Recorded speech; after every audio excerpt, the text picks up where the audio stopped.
नमस्कार किसान भाइयों, मेरा नाम है प्रवीण महात्रे। मैं महाराष्ट्र का अलीबाग तहसील में रहने वाला एक किसान हूँ। मैं यहाँ 2018 से झींगा पालन कर रहा हूँ, मगर अभी लॉकडाउन की सिचुएशन है तो मेरा जो सीड है वो आंध्रा या चेन्नई से आता है। तो लॉकडाउन की सिचुएशन होने के कारण मेरा सीड आ नहीं पाया। तो हमने सोचा कि हमारे यहाँ जो एरिया है वो कोस्टल एरिया है, तो कोस्टल एरिया में जो क्रीक है उस क्रीक में ये वाइल्ड जो झींगा है वो मिलता है। वो वाइल्ड झींगा मैंने सोचा कि इसके ऊपर एक्सपेरिमेंट करें। तो हमने वाइल्ड में ये जो झींगा पकड़ के लाया है, यहाँ सब और देखेंगे हमारे तो क्रीक बहुत सारी कोस्टल एरिया में होते हैं। उस क्रीक से हमने ये झींगा पकड़ के लाया है, और जब हमने ये झींगा पकड़ के लाया था तो उसका वजन जो था वो करीबन 500 से 600 मिलीग्राम तक, यानी कि करीबन आधा ग्राम था। मैंने जो स्टॉकिंग किया था वो उस तारीख थी 15 मई को मैंने ये स्टॉकिंग किया है। आज की तारीख है 1 जून, यानी करीबन 15 दिन हो गए हैं। तो 15 दिन का अपडेट मैं अभी आपको दिखाता हूँ। चलो ये देखो, ये हमारा जो झींगा है ये कितना बढ़ गया है, ये हम आपको अभी दिखाता है और उसका काउंट भी हम दिखाएंगे। देखिए ये जो हमारा झींगा दिख रहा है ये करीबन 1 ग्राम तक है ही है। ये देखो, ये जो हमारा झींगा है तो करीबन 65 सेंटीमीटर तक कोई दिखता है, तो कोई ये भी 65 का दिखता है, ये 60 दिखता है, तो कोई 70 का है। यानी ये करीबन मेरे ख्याल से ये अच्छा ग्रोथ दिखता है। अभी हम उसका वेट करके भी आपको दिखाएंगे, करीबन 1 ग्राम के ऊपर तो होगा ही होगा। तो चलो अब इसमें से हम कुछ सैंपल उठाते हैं और ये सैंपल उठा के इस बैलेंस में डालते हैं। हमने इसमें 10 सैंपल डाले हैं और उसका वजन आप देखो तो करीबन 20 ग्राम आता है। तो इसका मतलब ये एक हमारा जो झींगा है वो 2 ग्राम का हुआ है।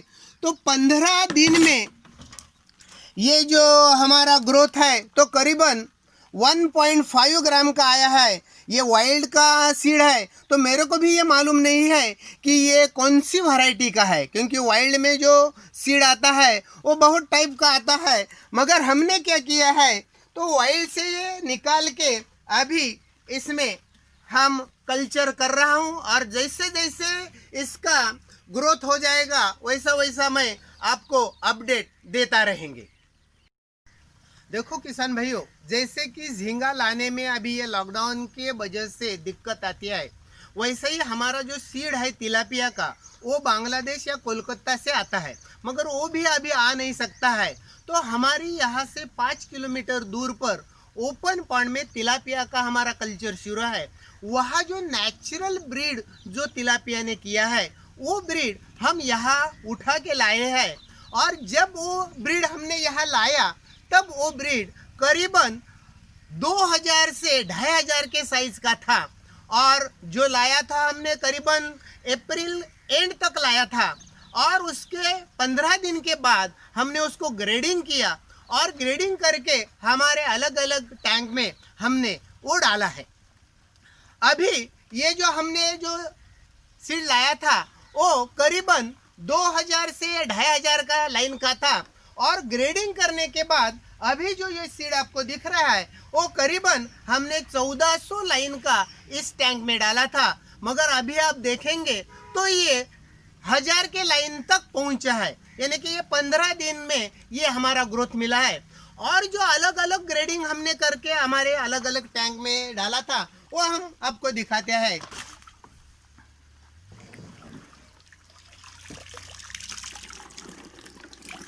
ये जो हमारा तिलापिया आपको दिख रहा है वो हमने करीबन 170 लाइन का डाला था, मगर अभी उसका अगर आप लाइन देखेंगे तो वो 100 लाइन का है।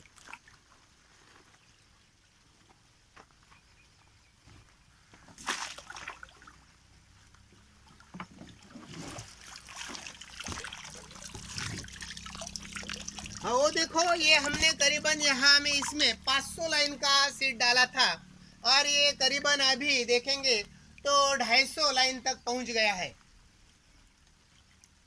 ये देखो, इसमें हमने करीबन 250 लाइन का इसमें सीड छोड़ा था ग्रेडिंग करके।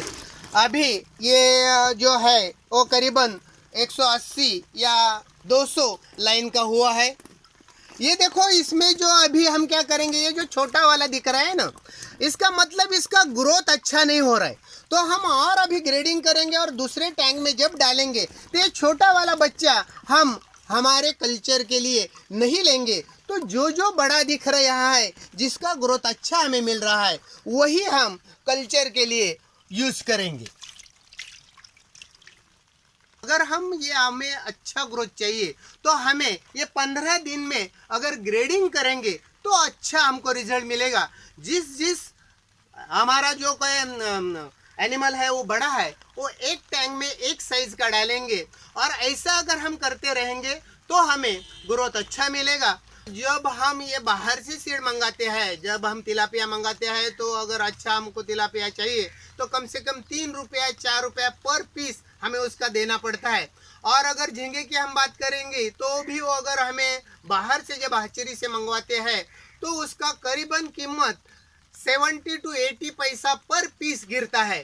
तो अगर यह हम एक्सपेरिमेंट के तौर पे करेंगे और खुद करके देखेंगे, अगर हमें अच्छा रिजल्ट मिल रहा है तो हमारा ये जो कॉस्ट है, जो स्टॉकिंग के वक्त जो सीड के लिए हम देते हैं, वो भी हमारा बच सकता है। देखो किसान भाइयों कि अभी लॉकडाउन की वजह से अपना सीड नहीं आ रहा है, तो हम ऐसे खाली बैठने से हमारा काम नहीं चलने वाला। तो हम खुद एक्सपेरिमेंट कर रहे हैं, यहाँ पे एक्सपेरिमेंट पे तौर पे हम ये कल्चर कर रहे हैं, और जैसे जैसा उसका ग्रोथ होता जाएगा मैं आपको अपडेट तो देता रहूंगा। आज के लिए इतना ही, धन्यवाद।